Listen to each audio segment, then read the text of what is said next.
کہ ہمارا ایمان اور پھول ایک ہی مانند ہوتا ہے۔ ہمارے ایمان کی مثال بھی ایک پھول کی طرح ہے۔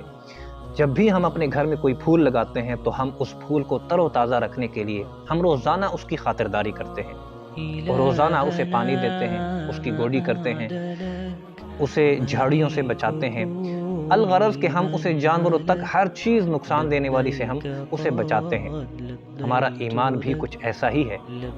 ایک ایمان والا اپنے ایمان کو ہر روز تر و تازہ رکھنے کے لیے اللہ تبارک و تعالیٰ کی بارگاہ میں آتا ہے، اللہ تبارک و تعالیٰ کے خوف کی باتیں سنتا ہے، اللہ تبارک و تعالیٰ اور اللہ کے رسول کی باتوں سے منسلک رہتا ہے، احکامات پر عمل کرتے ہوئے اللہ تبارک و تعالیٰ سے ڈرتے ہوئے وہ اپنے ایمان کو تر و تازہ رکھتا ہے۔